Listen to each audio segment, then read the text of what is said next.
may not realize it, but those calls, comments, and conversations are not just talk.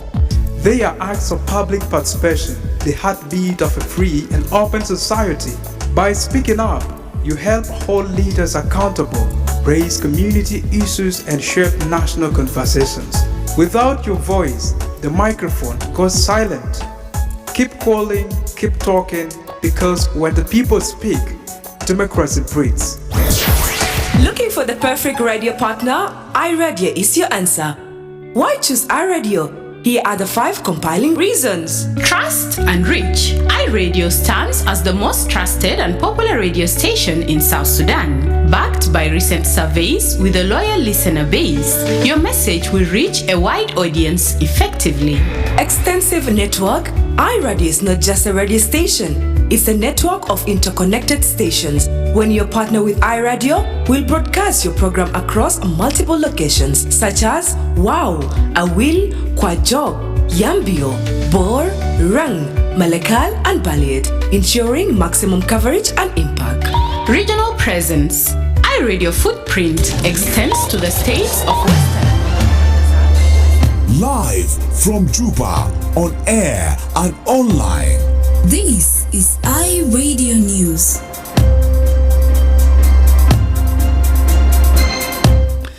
Hello, good morning. This is iRadio News. First, here are the headlines.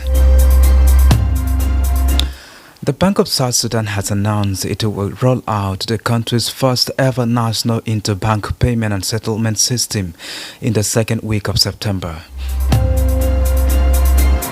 The National Parliament has unanimously resolved to summon the country's security ministers over the growing insecurity in different parts of the country.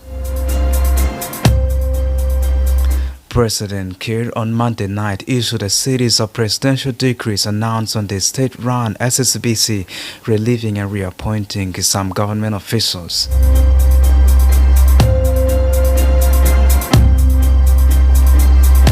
This and many more will all come to you in this news details with me, Darlington Moses. The Bank of South Sudan has announced it will roll out the country's first ever national interbank payment and settlement system in the second week of September. The central bank says the move marks a major step in modernizing the country's banking sector. In a statement issued on Monday afternoon, Dr. Addis Ababa Although, governor of the central bank, described the system as the historic milestone in South Sudan's digital payments and transformation journey. The interbank system is designed to help people and businesses send, receive, and clear money safely and efficiently. Dr. Othau says the new platform will help the economy function more effectively, integrate South Sudan into global markets, and support the needs of the people. He says the system will also reduce costs, improve efficiency, and bring more transparency to financial transactions. The Bank of South Sudan says by recording every transaction electronically, the system will create a clear audit trail, making it easier to figure out fraud, money laundering, and other illegal financial activities.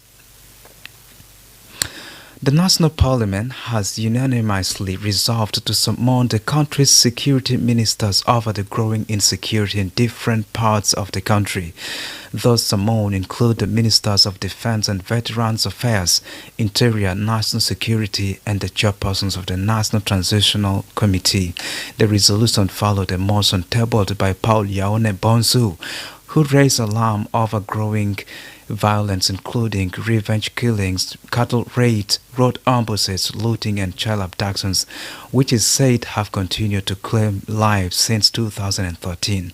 Bonzu called for urgent actions to rescue people who are suffering in the grassroots levels. He proposed holding peace and reconciliation conferences in all states and administrative areas involving faith leaders and enabling members of parliaments to engage directly with the communities. During the debate, lawmakers stressed that insecurity is widespread and not limited to specific regions. Some members of parliament raised concerns about the reported presence of foreign forces in the country, while one lawmaker questions reports of mortar shelling in Kajukeji County, Central Equatorial State. Others said they have been unable to travel to their constituencies due to unpaid parliamentary races due to the past 3 years.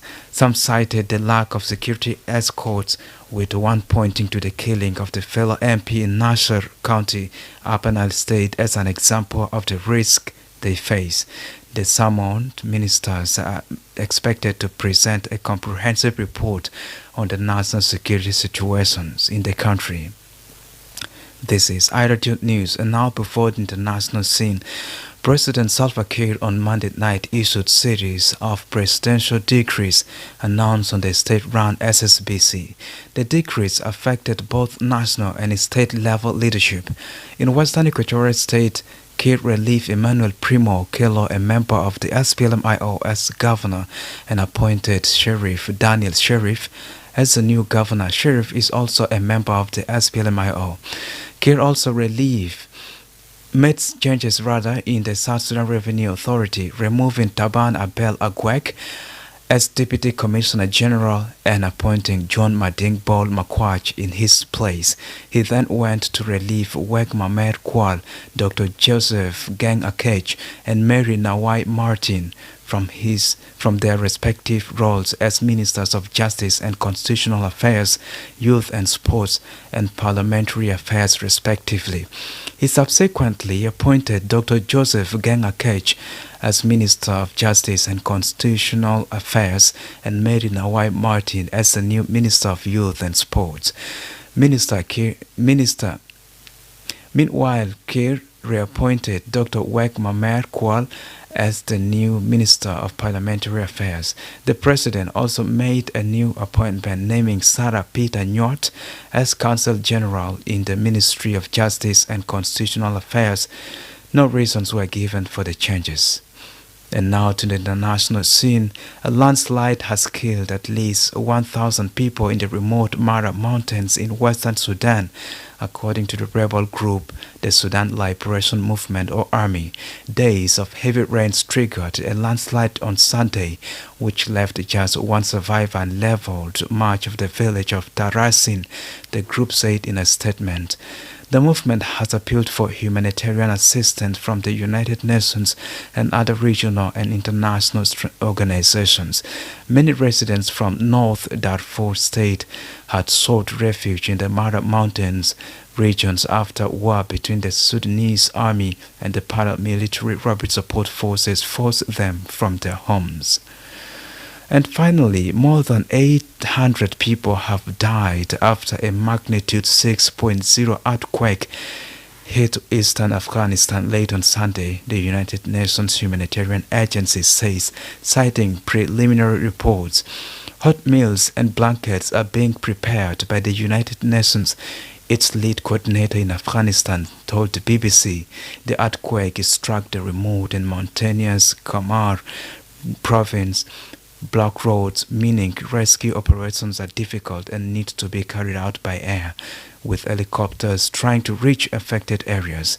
The death toll could rise significantly as many are still feared to be trapped under the rubble, while officials report entire villages being destroyed. The Taliban has called for international aid, with the UK pledging €1 million in relief funding, stressing that the money will not go into the Taliban's hands. The quake struck a shallow depth of 8 kilometers, which is 5 miles, which can more be destructive, and shook buildings from Kabul to Pakistani capital Islamabad. This is iRadio News, and now to end this bulletin, let's have the news recaps on the top stories once again.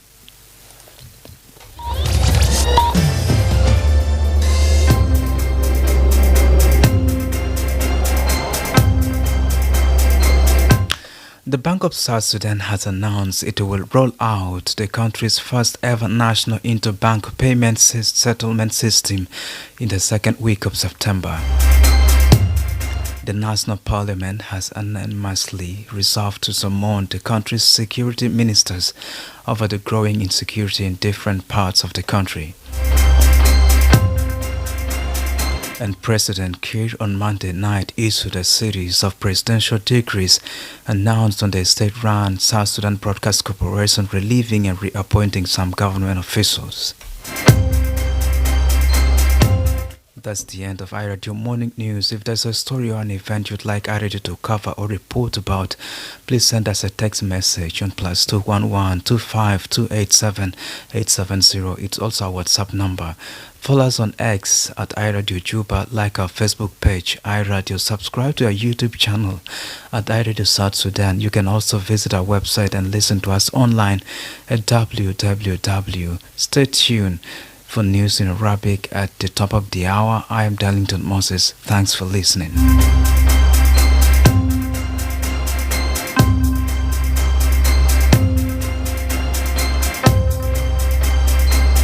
Good morning. It's iRadio.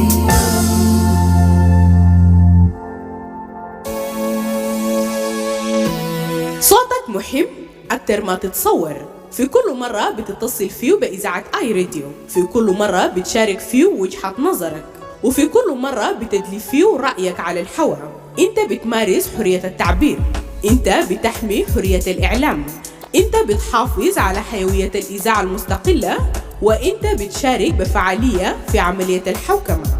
كثير من الناس ما بيعرفوا، لكن الاتصالات والتعليقات